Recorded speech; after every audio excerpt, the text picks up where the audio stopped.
Hey everybody, welcome to TinkerCad making multi-LED with variables. So in this, what we're going to need, here we go, is the parts list right here. So we're going to need an Arduino, all the different kinds of lights, and then about 6 220 ohm resistors. If you don't have 220s in the classroom and you want to use 330s, that's fine too.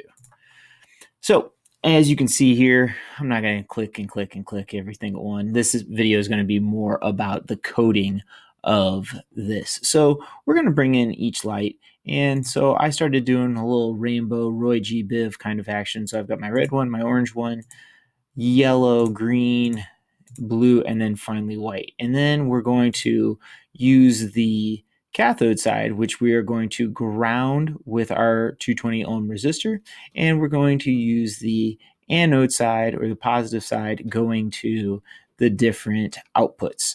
So as you can see, we are starting with output 2 going to the red LED right here in this row. We're going output 3 to the orange, and so on and so forth, as you can see right here. And I'm going to zoom in so that you can see it a little bit easier.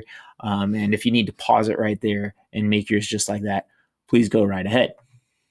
All right, so let's jump right into the coding part of it. So the coding part over here always jumps into like this right here, the blink for the LED, which that can come in pretty handy. So we're not going to delete that like we do with a lot of stuff. We're going to go over here and we're going to create a variable, because we're doing like a little state machine where we want one light to kind of affect the other. And so we're going to make a variable, and I'm going to call it LED speed. Capitalized does matter, but in this case, when we're using block coding, it's a little bit easier to keep track. We are going to set the LED speed to a half of a second. So we're going to make that 500, and we're going to drop that right here, and we're going to switch this to milliseconds, and we're going to drag that variable right there into, I missed the spot right there. Okay, so right now, according to this, it will not quite work because we need this. We need to change, we need to change the pin to 2, and I'm going to throw that out, and I'm going to change that right here and set that to low. Okay, so right now we've got pin 2 on the speed right here, and I'm going to right click on this blue and duplicate it and bring it down here and change this to 3 real fast, this pin to 3 right here. Oop, I must have missed that one too. All right, so right now pin 2 is going to be on for 500 milliseconds, off for 500, and then 3 will be on and off. And let's just kind of test it out. All right, on, off, on, off. And you know what? It's super simple when you're using variables.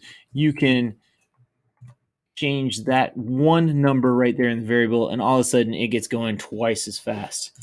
So that's pretty handy. The other super handy part about this is I can now, I'm going to duplicate this right here. I'm going to change this 3 to a 4, and now we should have half the lights. There we go. They are working. This is great. And now what I'll do is I'll just click on this top one. I'm going to duplicate all of those. And let's see, I need to change this right after 4 is 5. After 5 is pin 6. And finally, after 6 is 7. And it should all blink just like that, starting over. If you want to go even faster yet and make that 100 milliseconds, make it go really fast, that looks great. All right. Last thing, if you're in my class, is do not forget to change this right here to multi-light or multi-LED and add an annotation with your name on it. Thanks so much for watching. Make sure that you hit stop, I guess. It should save automatically, but in case it, yeah. So mine says all changes saved right there. If you have a save button, go ahead and hit that. And if you have any questions, feel free to post on our Google Classroom or comment below. Have a great rest of the day.